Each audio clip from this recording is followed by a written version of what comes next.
Reluctant Dragon, retold by Lesley Sims, illustrated by Fred Blunt. One summer's evening, a shepherd tore down the hill to his cottage. "Ah!" he screamed. He flung open the door. I just saw a dragon! He panted. "A dragon?" shrieked his wife. "A dragon," thought their son Sam. "I wonder if he's friendly."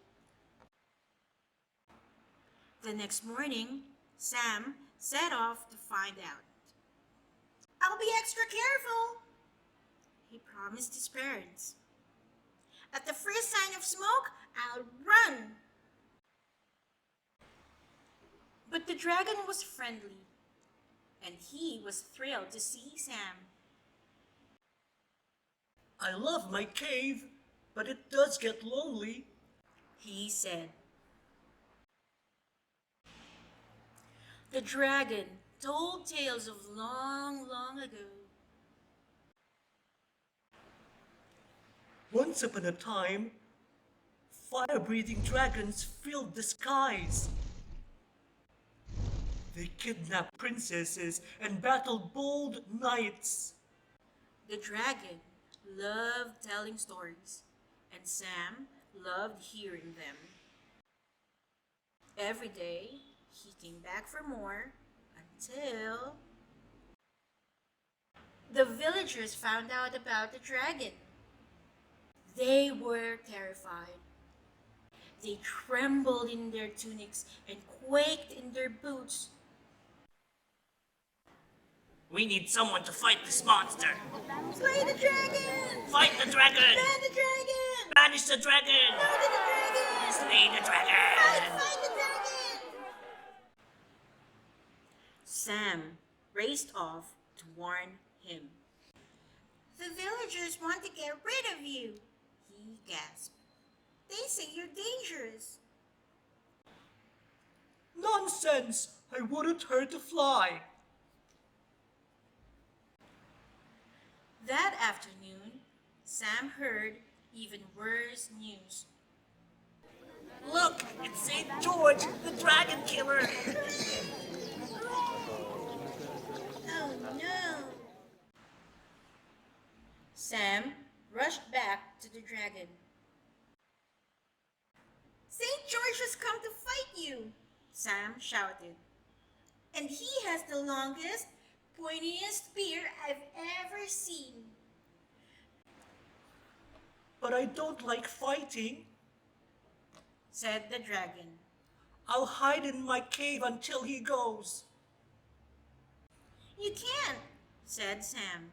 "He'll find you." The dragon yawned. I'm sure you'll think of something. He drawled. Sam wandered through the village square, thinking hard.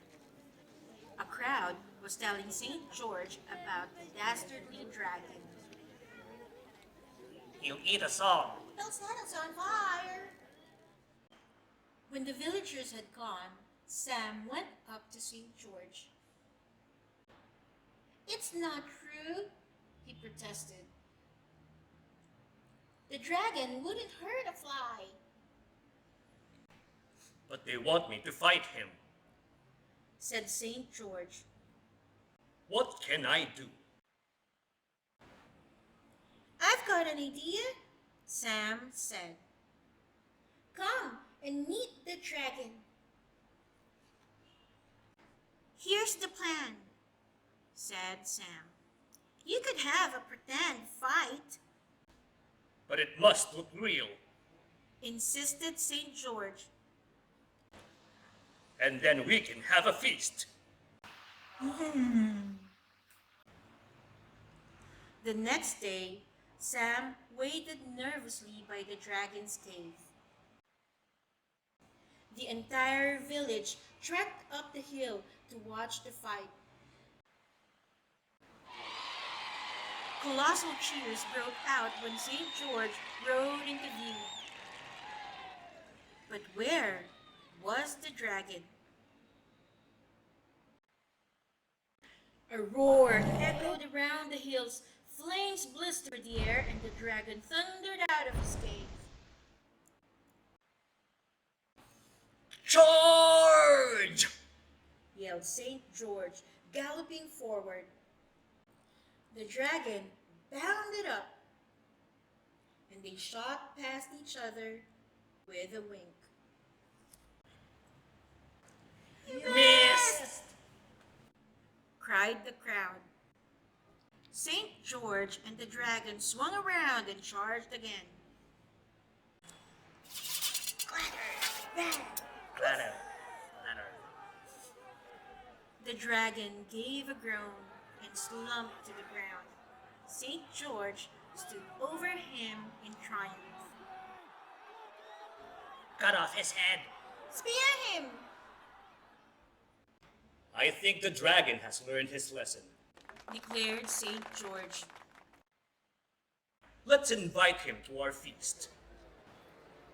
And he led the villagers, Sam and the dragon, down the hill. The feast went on until the stars came out, and everyone was happy. Sam was happy because his plan had worked. The villagers were happy because they'd seen a fight. St. George was happy because he'd won. But the dragon was the happiest of all, for he had lots of new friends and a very full tummy.